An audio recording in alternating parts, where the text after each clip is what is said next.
February 3rd. Fate for partner.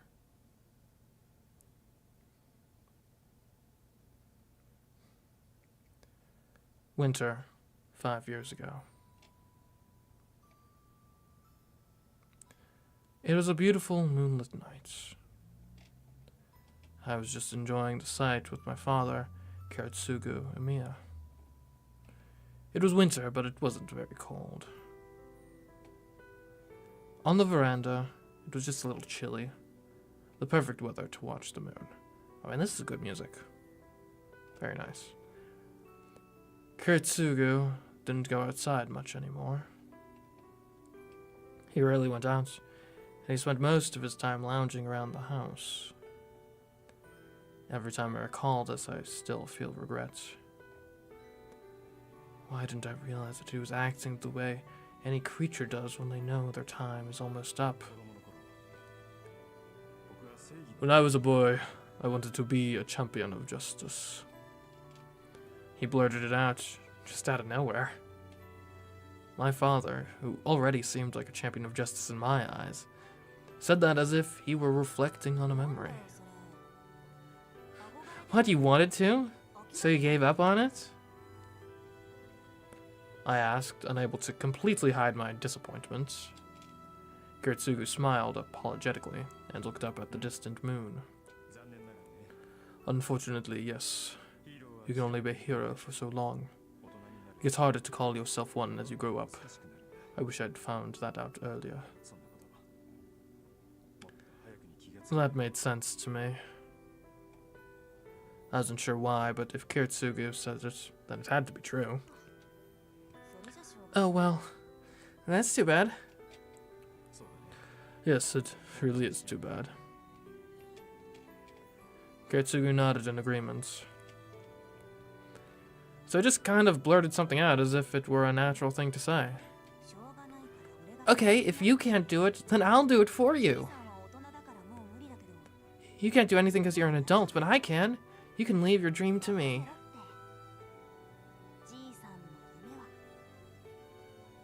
Because I'll make it a reality. The bold promise made my father smile. His face said everything I needed to know. Karatsugu made a long, contented sigh and whispered, "Ah, that's a relief." There, he closed his eyes, and so too his life came to a close. He looked so peaceful, like he was just going to wake up in the morning, so I didn't think much about it.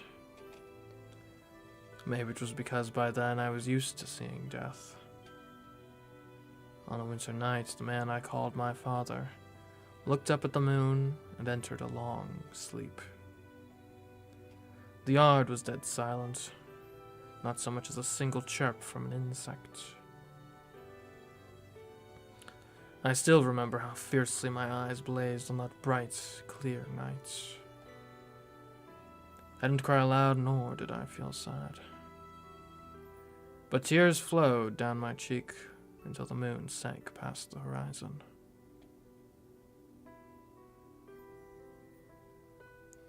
This happened in the winter, 5 years ago. I probably cried 10 years worth of tears in that time. So after that, there was nothing left. Fujini's dad took care of the funeral arrangements, and that's how I ended up living in the Amiya mansion, all alone. Karatsugu's passing didn't change anything for me. I was set on becoming a man who champions justice and does what's right, just like my father. So I didn't have time to sit around. That's right. I never talk about this, but I still remember it. 10 years ago, a man saved me from a fire. He picked up a burned, dying child and carried him out of hell, weeping with joy. I've admired him ever since. Nobody saved me. I couldn't save anyone. In the ruins of the fire, there was only a boy who was saved, and the man who saved him. That's why I aspired to be like him. I want to become a hero of justice that saves people and doesn't let anyone die. That's who he wanted to be, and he passed his wish on to me before quietly letting the curtain fall. It's only natural for a child to follow in their father's footsteps. Shiro Mia must become a hero of justice and save someone the same way that he was once saved. I swore to myself that I would do it. I vowed to fulfill the dream of the man I most admired. But honestly, I didn't know how. What did Kiritsugu mean by doing the right thing and championing justice? How can I grow up faster? Is there some magical way to make Kiritsugu's dream of making everyone happy come true? Seriously, what am I supposed to do when I become a master and I can't get the blonde girl with me out of my head? All Might? I've not watched that anime, so I'm not really seeing the parallels. Am I not dead? I wake up in my room. Something tastes terrible. The steely tang of blood clouds my mouth. It pooled in my mouth while I slept, and every time I breathed, heavy metallic air filled my lungs. I'm not sure why I feel this way. The violent urge to vomit makes me want to go wash my face in the restroom. Okay. I lift myself out of bed. That may not have been a good idea. Dizziness sets my head spinning. You know when you stand up too fast? Yeah. Feeling uneasy on my feet, I plant a hand on the wall. Ugh. I try to move, but it only makes the nausea worse. No, it's more pain than nausea. My body feels sluggish, and my insides seem to churn whenever I move. Imagine this is about what it'd feel like if someone forced hot lead down my throat. Ugh. Imagining that is making me feel like I'm going to run a fever. I wipe the sweat from my forehead and hobble out of my room, leaning against the wall. Okay. I feel a little better. I wash my face and dry off my sweat-drenched body. Huh? For some reason, my abdomen is wrapped in bandages. What do you mean, for some reason? I have no idea why, but I'll deal with that later. I'm hungry. Did I leave any extra food in the fridge? My stomach still feels like it's churning, but my body needs nourishment.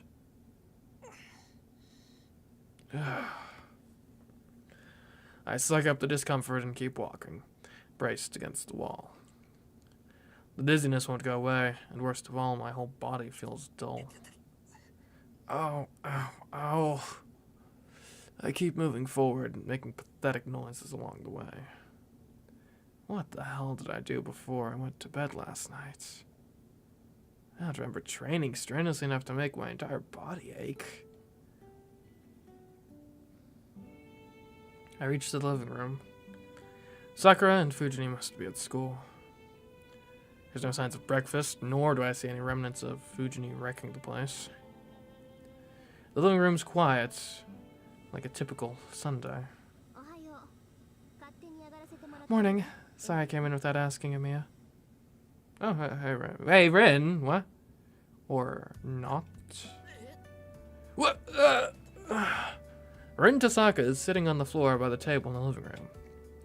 She's so calm, like she owns the place. So much that I feel like the guest in the house here. I have no idea what to say, so I plop down on a cushion. And then I take a deep breath. Tasaka, why are you... Stop, shouldn't you apologize to me first? I can't move on from last night until you say sorry for what you did. Why do I need to apologize to you? We're in the house, invader. Indeed. I can't even finish asking why she's in my house. Tasaka's glare is all I need to know how angry she is. She seems upset about something that happened last night, but what exactly? Oh, no, did I get, like, drunk or something? I'm sorry if that's the case. Oh, yeah. Wait. I remember now.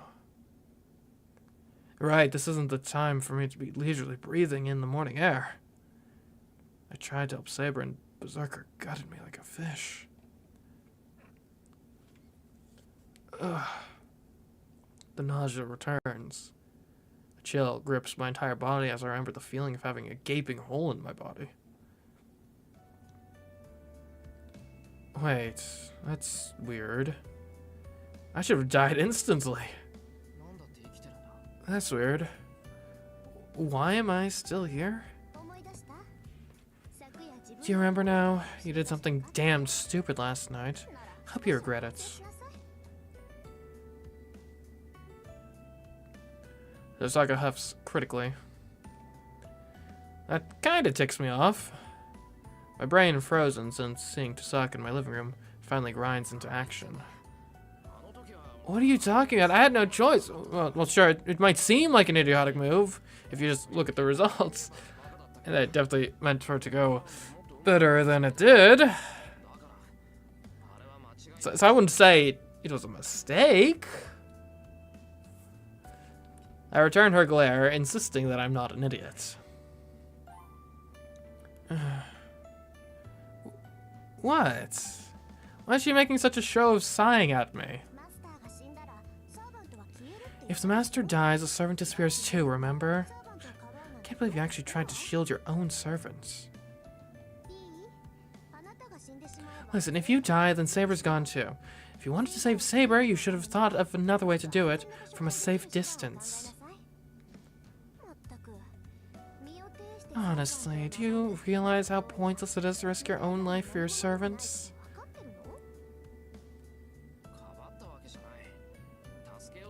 I wasn't shielding her. I was just trying to get her out of there. I didn't think that would happen to me. I know I might die if I got near a monster like that, but that's beside the point. Fine, then you had the wrong idea. Tasaka only looks more irritated, like she knows exactly what I'm thinking. I'll be straight with you, Mia. I didn't take you to the church so that you could win. I was just trying to give you a chance to survive because you literally don't know anything. It sounds like you still don't get it. Do you wonder how much the choice back there changed, if anything? I don't know. It's always hard to tell on a first playthrough. A chance to survive? Yeah, I figured you wouldn't take risks or really do much if you knew defeat meant death. But it looks like you're the kind of person to walk out at night even in a situation like this. She knows me so well. Yeah. And I guess one thing to consider too is, visual novels can often have different structures and how choices affect things, right? So what I'm getting at is sometimes it's like there is a choice, and that choice is, will we go down path A or path B? Whereas other times it's more of there's a collection of choices, and like added together, the results of all of them kind of combine to, are we going down path A or path B? So, not sure what situation we're dealing with here.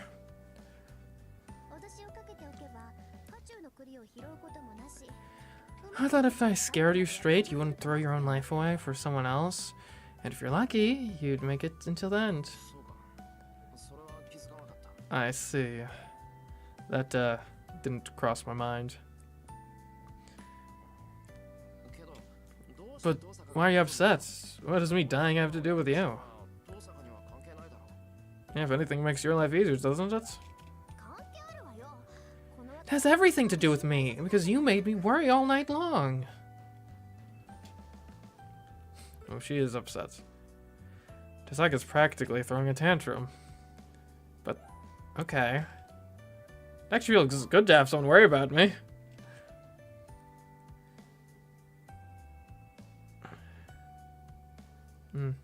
From her tone, it sounds like Tasaka was the one who took care of me.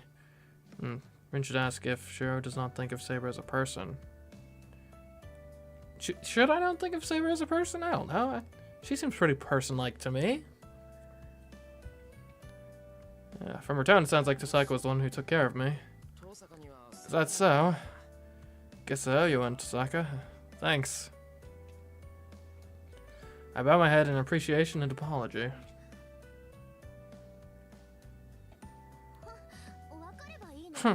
As long as you understand if you've learned your lesson, then use your head next time. Tasaka quickly turns away. She might still be edgy, but I feel like she's in a better mood. We're done with what happened last night. Well, I mean, I'd be curious to learn about the specific, like, manner in which I didn't die. Let's get down to it then. Do you want to talk business or talk about yesterday? Just like a promise me matter-of-factly. Her straightforwardness takes me off guard, but now that I think about it, she must be here only because she has something to discuss. If she hadn't had something to discuss, she'd have gone home already. Tasaka's my enemy, so what could she have to talk about that would prompt her to stay in enemy territory?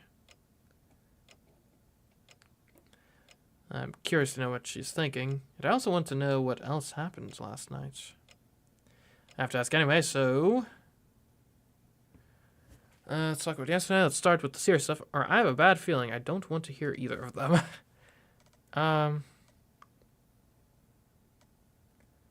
Let's start with yesterday. Because I'm still not entirely clear how I survived. There's no point in talking until I understand my own situation. I'll need to understand where I am before I try to get where I'm going. That's the basics for a journey. Let's start with what happened last night. Yeah, you should know what's going on first. Hey, looks like you're finally thinking straight. We'll see. We'll see. With a smug grin, Tasaka launches into a brief explanation of last night's events. Apparently, Berserker left right after I lost consciousness. Afterwards, my body started to heal on its own, and was back to normal after a few minutes. What? Subconscious healing magic, maybe? I was still unconscious, so Tasaka brought me here, and the rest was as I remember it. What's important here is that you managed to survive on your own. I might have helped a bit, but it was your power that healed your wound, so don't get that twisted, okay? Okay. Interesting. That's what it sounds like from the way you told it. So you aren't the one who healed me? No way. I can't revive someone on the verge of death. What was I supposed to do about your intestines scattered on the pavement?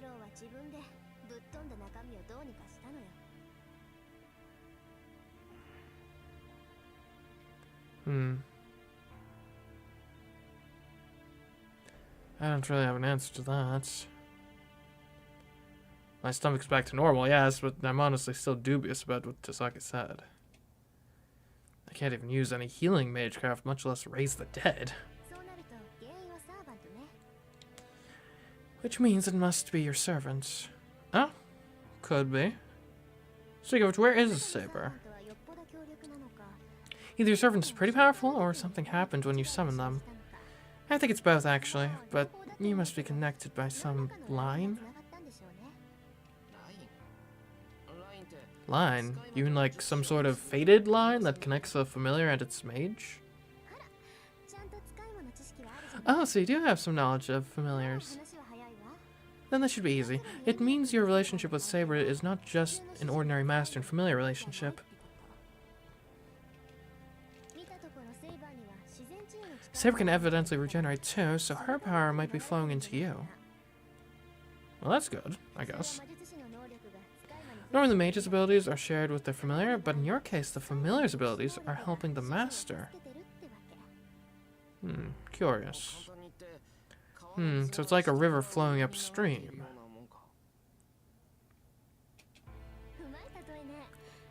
That's a good way of putting it. Normally that wouldn't be possible, but Saber's magical energy must be powerful enough to change the flow of a river. Otherwise there's no chance she'd be able to go up against Berserker with that tiny frame of hers. I suppose. It wouldn't normally be possible. Does that mean your relationship with Archer is a normal mage and familiar relationship? That's right. He doesn't listen to a word I say, but that's our relationship.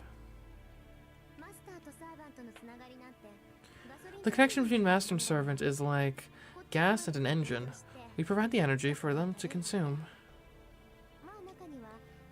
Though I've read that a master once acquired a pseudo-immortality by physically fusing with their servant. They won't die as long as their servant doesn't die. Are you listening, Amiya? Yeah, I mean, I don't necessarily need to go the whole immortality route. That's typically fool's gold, I'd say, but... yeah, I am. Then, Tasaka, does that mean my body will heal from injuries even if I don't do anything about them? At the cost of your servant's magical energy. I don't know how it works, but it definitely has something to do with Saber being stuck in material form. I don't think you've learned any curses of natural regeneration. Of course not. The old man never taught me something that complicated. That's not what I mean. I'm saying I wouldn't have had to worry this much if it was true. Never mind, this doesn't concern you. Huh? What does she mean? I don't know why Tasaka's being so roundabout. Anyway, just don't do anything rash. You might have survived this time, but you might not live to tell the tale next time you get hurt like last night. It's probably best you ditch the notion that any small wounds will heal on their own. I know. Saber had to help me because I went and got myself hurt. I don't have any excuses for that. That's not the point, dummy. Let me be clear. It costs more than Saber's magical energy to heal your wounds. You're giving something up when it happens. Like what? Like my spirit? Whether that's your life, your luck, or even your bank account, you can bet that kind of healing doesn't come cheap. Wait, can magic in this universe make withdrawals from my bank account as the price? That's terrifying. Now that's late-stage capitalism if I've ever seen it. Tasaka huffs once again. And I agree, but... Tasaka, I don't think my bank account has anything to do with it. Of course it does! Using CMeeCraft means you're pretty much throwing your money away. The more you use it, the more it drains your money. Huh? Wait, does it actually? Otherwise, none of this would be acceptable, especially to me.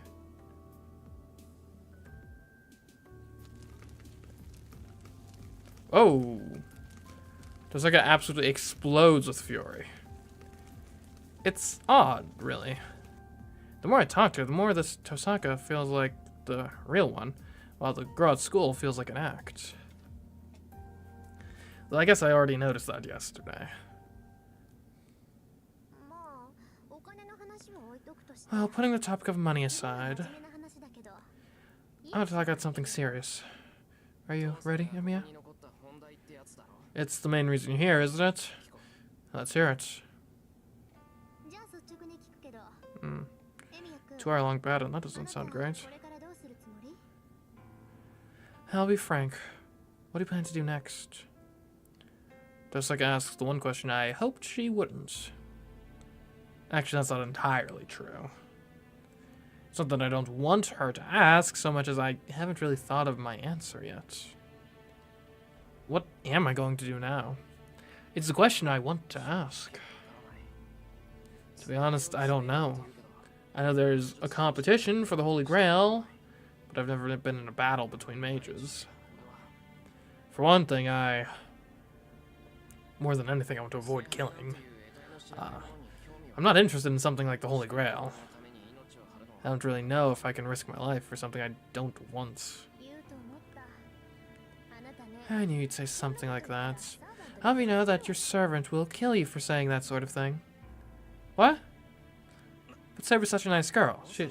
What? Kill me? Why? Because the servants also seek the Holy Grail. One of the conditions for them allowing a master to summon them is getting a chance at the Holy Grail. Oh, that makes a lot of sense. She connects MageCraft with money because she uses the jewel magic. Gotcha. The Grail is the servant's #1 priority. They'll obey the master if it gives them a chance at the Grail, and sometimes they'll even die for their masters. Try saying you don't want the Grail to your servants.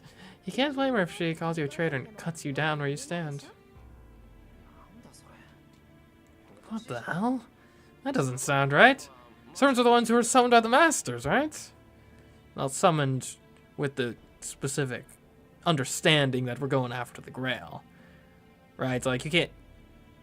It's sort of like if I apply for a job, say I apply for, I don't know, we'll say a data entry job at a company, and then I show up and they're like, yeah, so about the whole data entry thing, we're not doing that. Actually, we just needed another garbage man to drive around and pick up trash from the suburbs, so you're doing that now.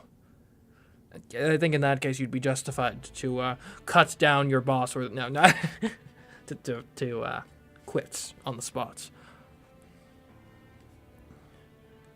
That would be a breach of contract, I'd say, or at the very least, not fair dealing. Then, do you think servants would really serve humans for free? Well, whoever requires the Grail gets their wish granted, whether that's a master or their guardian servant. Huh? Huh. So it's an either-or sort of situation? What determines who's the one who gets the wish? Because ostensibly you're on the same team, right?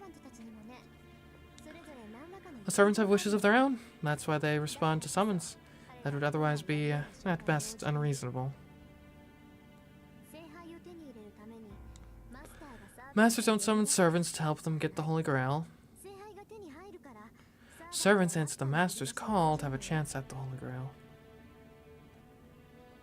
The servants have wishes too.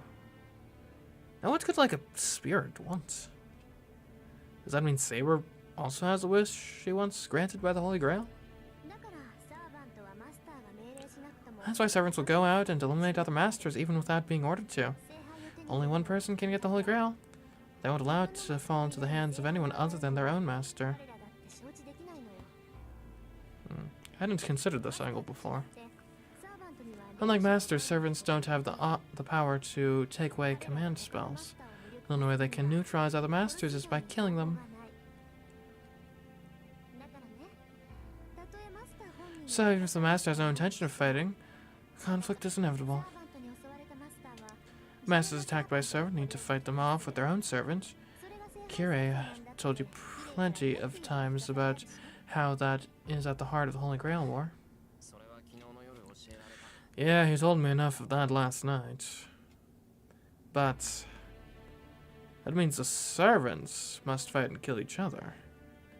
I thought it would have been enough as long as the masters made peace with each other and gave up the Holy Grail, but if servants answer the summons because they also seek the Holy Grail and will never give up until they have it, then battles between servants really are inevitable. Take away command spells? I'm not sure if we've gone over the ability to actually, like, take away command spells, but certainly you could, like, force someone's hand to where they have to use a command, so I think that might be what she's getting at. But then, and if you run out of command spells, then you basically, I think that severs your relationship with the servant, I believe, if I remember correctly. Which is how you can then have free agent servants in theory. Is the girl who fought so hard to protect me also here to fight, kill for and maybe die? All for the Holy Grail? That's awful. I don't know exactly what a heroic spirit is, but Saber's human. I even saw her bleed yesterday. Oh, don't worry about that.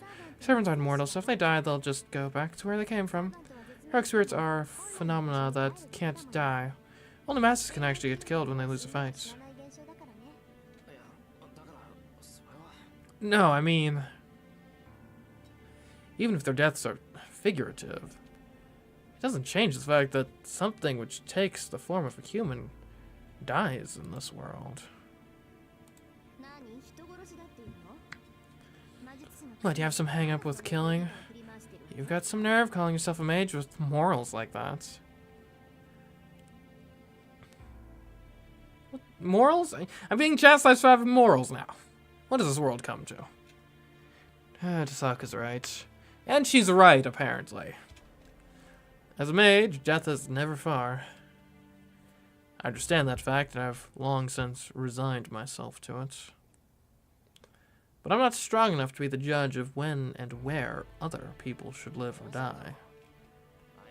Of course I do. I won't be party to some war where people murder each other. Oh, really? So you're just going to sit and wait to be killed? You're going to just hand the victory to some other master?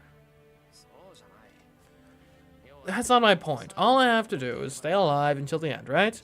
I don't intend to kill anyone, but I'm also not going to hold back if I needed to defend myself. Someone who shows up ready to kill others can't complain about getting killed. So you're going to play defense. You're just going to watch and see what the other masters do? Even if that thing from yesterday goes around killing everyone in town, you'll just ignore it? Would they really go about with that sort of collateral damage? The thing from yesterday.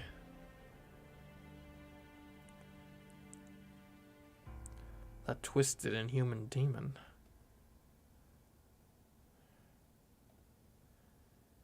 It's strong enough to level a house with a single blow. If it set its mind to it, I'm sure it could destroy all of Miyama overnight. To make matters worse, servants can turn into spirit form. Humans who lack the ability to sense the supernatural can't even see them. But as soon as servants materialize, they can interact with the physical world. You could say they're the ultimate weapons. No modern technology or weaponry can affect a spiritual form. Our attacks don't work on them, but they can hurt us. It's a depressingly one-sided arrangement. From a normal person's point of view, servants may as well be natural disasters. When people die to an invisible killer, those deaths will just be treated as accidents or natural causes. What do you mean? Don't servants... I mean, don't masters and servants only attack other masters? What do the people in town have to do with it? If only the world were so peaceful. If that were the case, then we wouldn't need Kirei to play referee. I should have mentioned this sooner, but servants are spirits. Their forms are complete, static, so they do not grow. They still need magical energy as fuel. When they are provided with more magical energy, they are able to use more of their special abilities they had while they were alive. That's not unlike us mages, actually. Do you see what I'm getting at? Yeah, it's like repeatedly using MageCraft. Magical energy is like gunpowder. The mage is the gun itself. Like how there are different guns, pistols, rifles, shotguns. Mages all have a variety of abilities. To continue the metaphor, servants are more like artillery cannons than firearms. They burn a huge amount of gunpowder to launch massive shells. That's right, but servants can't draw mana from the atmosphere like us. They generally run only on the magical energy within them. It's our job as masters to supplement that energy. Their power is limited by their own energy supply, plus whatever their masters give them. That means a half-baked master like you has no chance against the more capable master, right? I mean, yeah, there's always strategy, tactics. One very obvious solution to that hurdle is to have your servant acquire magic energy from other sources. Servants are spirits, so they can eat similar stuff for sustenance. Eating something similar. You mean other spiritual bodies? But what kind of spirits would they eat? Simple. Spirits of nature can take in power from nature itself. So do you think servants who are human spirits get power from? Oh. It really is an easy question. Just as we eat meat, human spirits like servants have to eat. Correct? To be fair, the magic energy supply from masters chosen by the Holy Grail should be enough in most cases.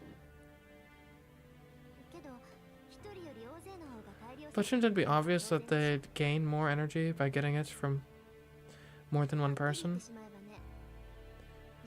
Bluntly speaking, inferior masters have to feed other people to their servants.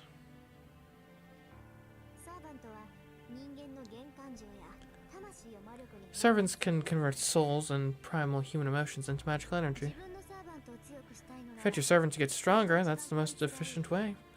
It's not rare for masters to sacrifice humans to their servants. Sacrifice? Are you saying there might be masters out there who go around killing people to make their servants stronger? They're not choosy about their methods? Maybe, but I can't see a smart master doing something like that. No matter how strong a servant is, they're still limited by energy capacity. They can't store any energy above a hard limit, so there's only so much they can benefit from mass murder. That's quite a quote out of context. There's only so much they can benefit from mass murder. For one thing, the association won't just turn a blind eye to someone going around murdering people. But more importantly, the other masters will be able to figure out the servant's abilities and identity based on the victim's cause of death. That, and they'll work out the other master's identity too. Concealing your identity in a Holy Grail war gives you a big advantage, so any normal master would be unwilling to use their servants. I get it. If you don't let anyone know you're a master, then the other masters won't attack you. Conversely, if the other masters know who you are, you're just asking to be ambushed. It stands to reason that no one would be reckless enough to let their servant attack civilians and risk getting exposed. Well, that's a relief. As long as Master doesn't order it, servants shouldn't indiscriminately attack people. Probably not. They're supposed to be heroes after all. I don't think there are any heroes who'd attack innocent people. Though I can't say that for sure. Plenty of them became heroes through sheer violence. Hisaka just casually raises a truly terrifying point. That she sounds genuine about it rather than sarcastic or ironic might be a reflection of her twisted nature.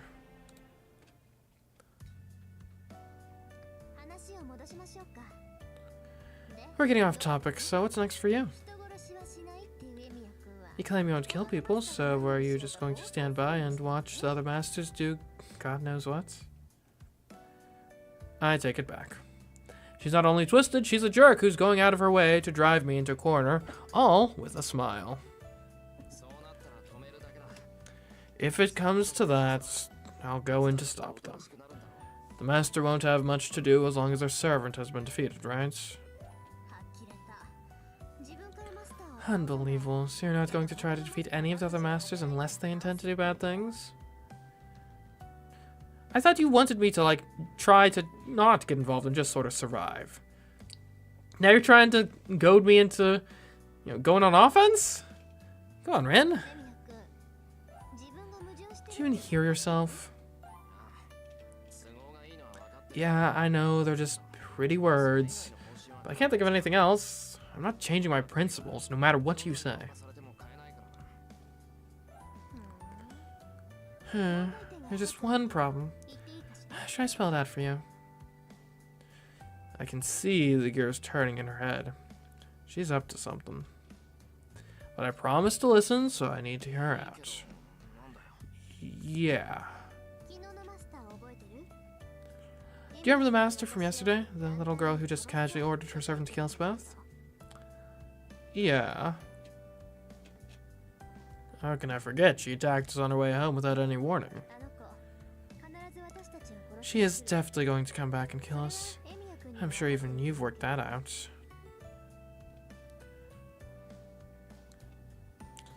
Ow. Right. That girl's a master too. She knows that Tasaka and I are both masters, so she's bound to come after us eventually. It could be today or tomorrow, but we've already signed our death warrants. I have no chance of stopping that monster. Her servant Berserker is on a whole nother level.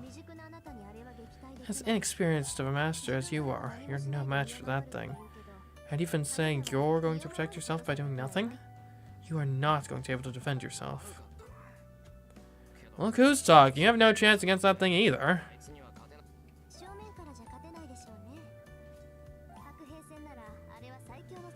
Not a straight up fight. That's all been close quarters servants. There probably isn't anyone who can match it, even among all the heroes of myth and legend. If Berserker attacks me, there's no escape. That goes for me too. I'm pretty sure I won't survive the next round with that thing. My hand moves unconsciously to my stomach. The wound is closed. It's probably not even fair to call this a wound. It's the spot where a gigantic sword nearly killed me instantly. I can't shake off the sudden waves of nausea that wells up in me when I imagine the next time I might get a taste of that blade. There you have it.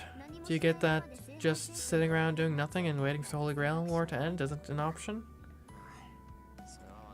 Yeah, I know that now.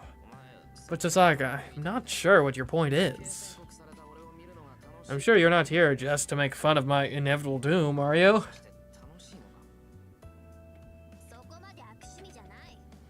What kind of sadist do you take me for? After everything I said, you still can't take a hint? I'm asking if you want to team up.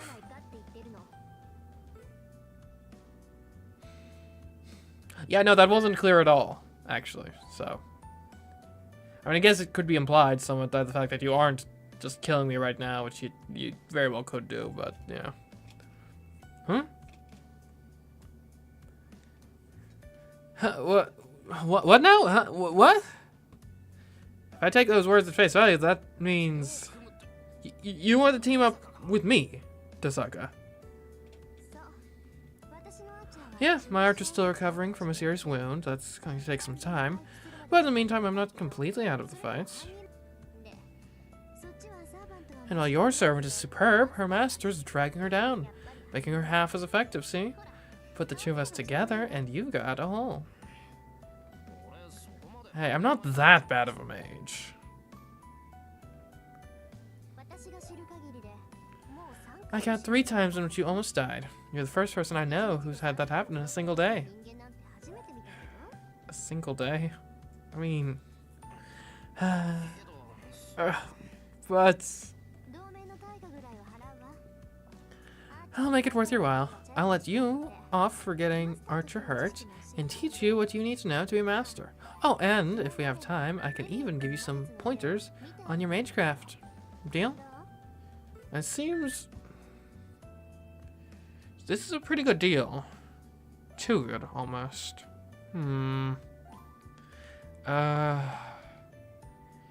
It is an attractive proposition. I know next to nothing, and Tasaka does seem knowledgeable. And I'd like to avoid fighting her, if I can. Emiya, I'm waiting for your answer. She urges me to make a choice. Well, don't just straight up tell me what choice to make, chat. Jeez. Anyways, so... urges to make a choice. I mean... like, we're already basically a team regardless. So... Like, it makes sense, I'd say. Like, it's almost a suspiciously good deal, but if she had any ill will towards me, I'd already be dead, so... Yeah, let's team up, sure. Besides, I don't have much choice. There's too much I don't know, and I have no experience as a mage. If Tosaka's offering to help me, however temporary, it's an offer I can't turn down. Alright, I'll take your offer, Tosaka. Honestly, I'd really appreciate your help. And that settles it. Let's shake on it. We're allies until we defeat Berserker.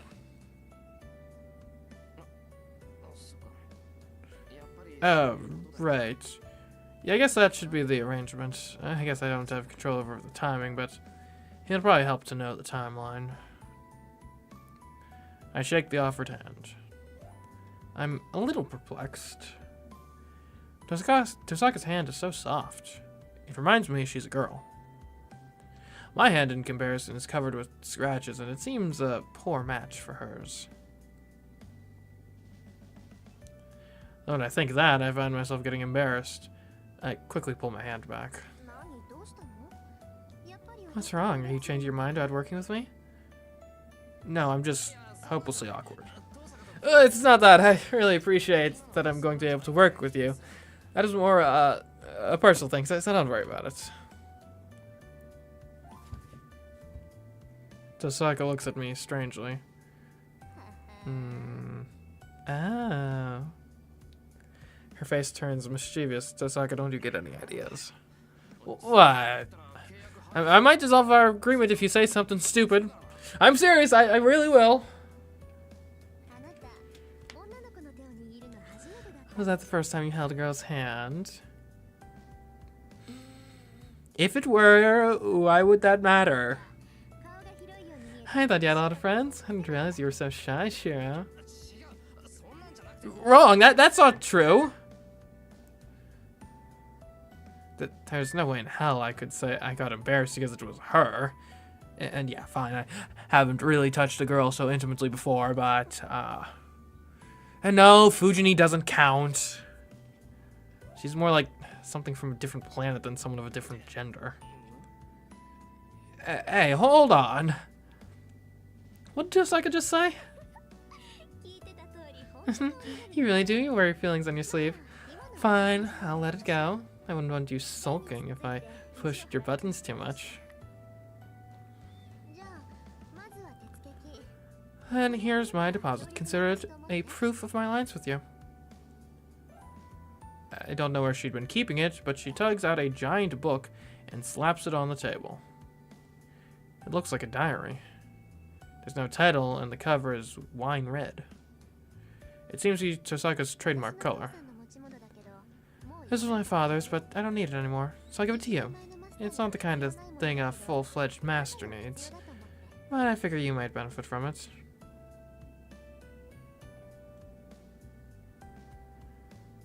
Tosaka gestures for me to flip through it. Okay.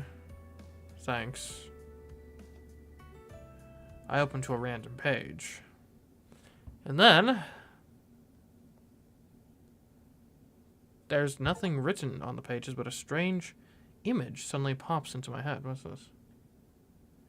I unlock the status menu? Huh?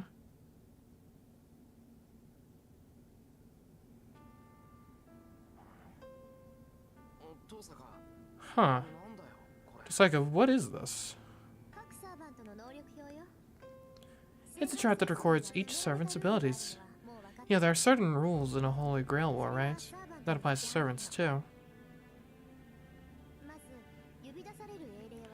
First of all, only 7 heroic spirits get summoned. 7 can only be summoned after they are assigned to one of their predetermined classes. The Holy Grail has prepared in advance. Instead of summoning the heroic spirits themselves, the Holy Grail creates a vessel close to each heroic spirit, and then summons the spirit into it. You know how seances and mediums work by calling on the spirit and drawing them into the caster's body so the spirit can communicate, right? It's like that. In order to summon spirits from different ages, you need a sort of container.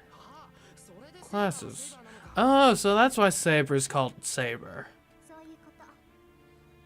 Exactly. Remember that heroic spirits need to conceal their identities? That's why you never say their real name. So their summoned class then serves as their name.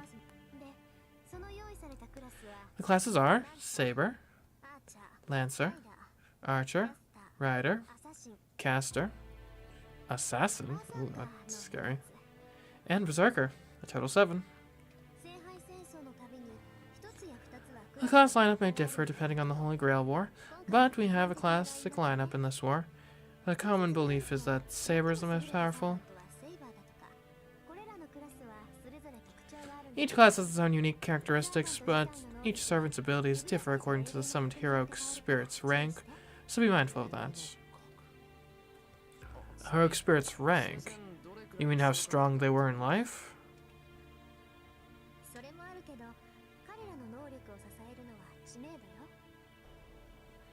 That's part of it, but their abilities are also dependent on their notability. What they did or what kind of weapon they wielded may not change, but their basic abilities will change depending on how famous they were in their time. Okay.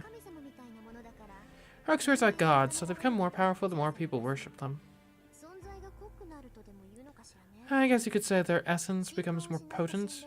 It's similar to divine spirits, falling in rank to elementals if they lose devout followers. Similarly, a hero forgotten by the people doesn't have much power. Although a hero who is powerful to begin with should retain at least some power and abilities, whether they were unknown or forgotten. Then if the hero is well known and the legend was extraordinary,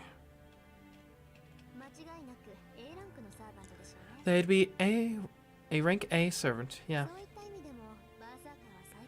And that's why Berserker might be one of the strongest ever. He's the most famous hero from Greek mythology. Heroes from the Age of Gods already have special noble phantasms to begin with. There's not much we can do if the heroes themselves are strong. There's like a... What the heck's a noble phantasm? A noble phantasm is a servant's iconic item, which they used during their lifetime. Heroes and magical swords, or sacred swords, come as a set, right? It's basically their armaments. Huh, weapon. Like Saber's invisible sword? Something like that. I don't know what the story with that sword is, but whatever Saber's wielding is definitely her noble phantasm. I guess, is it invisible by nature, or is she like specifically concealing it to help hide her identity? I don't think I need to even say this, but heroes can't remain in their legend with just their name alone. Each hero has a weapon that is sort of their trademark, and that is the crystallization of the people's desire for a miracle, their noble phantasm. So it's a powerful magical item. Exactly, simply put, heroic spirits are no match for powerful magecraft or mystics. But when their noble phantasms come into play, it's a whole different story. Heroic spirits who wield noble phantasms can defeat even elementals several ranks higher than them. This is because most are sacred or magical swords that appear in legend, and they're close to the level of magic. Swords that can kill dragons, the most powerful species of phantasmals. Shoes that allow the wearer to travel thousands of miles, or even magical swords that can kill deities. Whatever they may be, now you understand that the armaments heroic spirits wield are on an entirely different level, so much so that you might wonder why they aren't invincible. It's no exaggeration to say that battles between servants are ultimately battles between their noble phantasms. So what you're saying is that these servants, who are heroic spirits, will most definitely have at least one noble phantasm. Yes, and as a general rule, one heroic spirit can only wield one noble phantasm. They're usually swords or spears. Have you ever heard of the legendary Chinese sword, the Hazaken, the mountain cutting sword. You can only swing it once, but it's a MageCraft item said to destroy an entire mountain in one swing. I think it's like that. But noble phantasms are kind of miracle activated only when their true names are spoken, so they can't be used casually. Huh. It activates when the weapon's name is spoken, right? Why would that make it so hard to use? Don't you not realize that saying the weapon's name also tells you which hero the servant is? The heroes of the magical swords are a set, so if you know their weapon's name, you also know its wielder's name.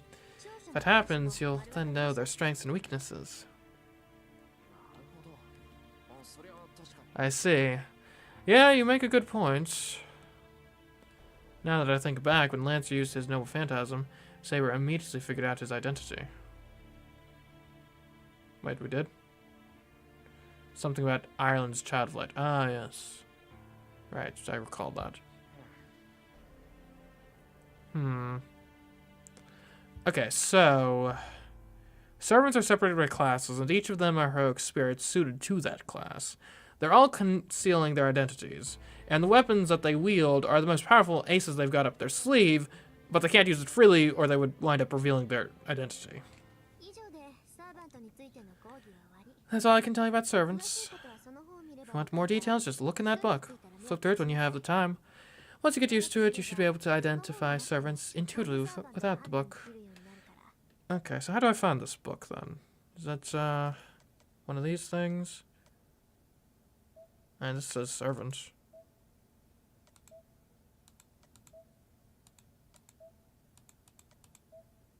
Is this the book? Unnamed axe sword. Interesting. Okay, I get it now. The stone sword that Berserker uses. Gotcha.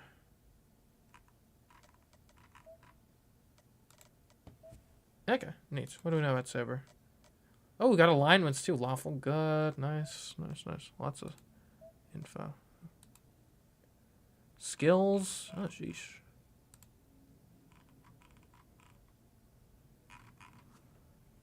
Okay.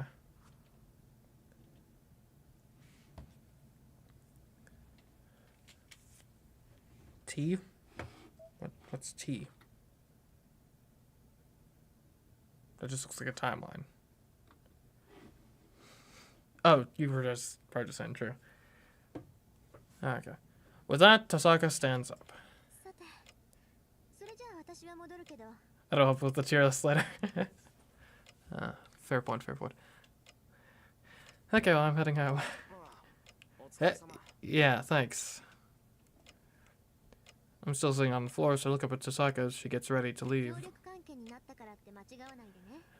Don't get confused about things, just because we formed an alliance. You and me, we're going to fight eventually. When all the other masters have been defeated, or even if they're still alive, we're bound to fight, no matter what.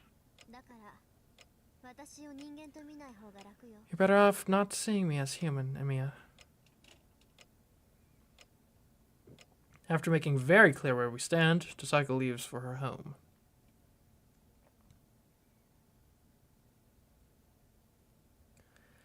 I can already feel myself getting less and less stressed once Tasaka leaves. My feverish body is suddenly overcome with exhaustion, and I collapse to the floor.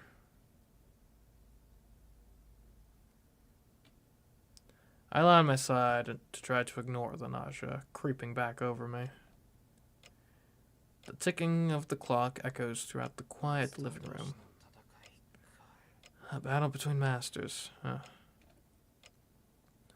I still don't understand what the heck that is. All I know is that I don't know much.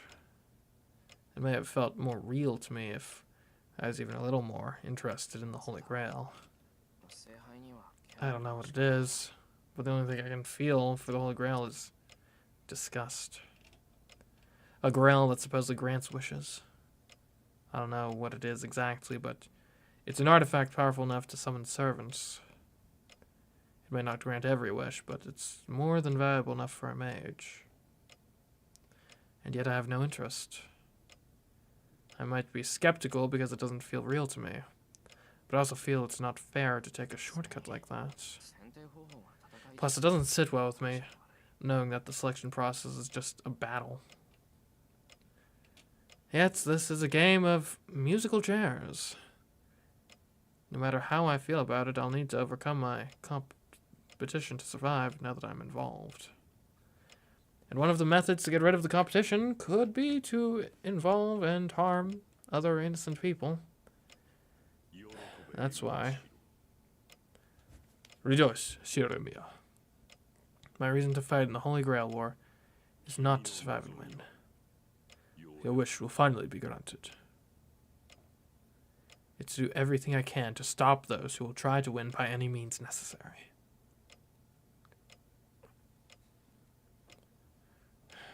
I feel dizzy again. That's not surprising. No matter how much my body appears healed, it was nearly split in half just a few hours ago. This feeling isn't going anywhere anytime soon. Honestly, I wouldn't be surprised if I felt this way for the rest of my life. I was very nearly killed 3 times in one day. There's no denying that someone with no power will wind up hurt if they participate in battle. My own ineptitude nearly cost me my own body. Then that girl got hurt trying to protect me. Ugh. I try to sit back up. Right, her. I can't believe myself. I completely forgot about her because Tosaka had settled herself in my living room. Maybe it's more that I was just avoiding thinking about her. I'm such a coward. I was avoiding thinking about the girl who was bleeding miserably. Even though I was the reason she got hurt in the first place. I can't believe Tosaka left out the most crucial point. I shoved myself back up to my feet. Tosaka never said anything about Saber. The only thing she said was that she and Saber brought me home. But she didn't elaborate. The very first thing I should have asked was whether the girl was safe since Berserker wounded her.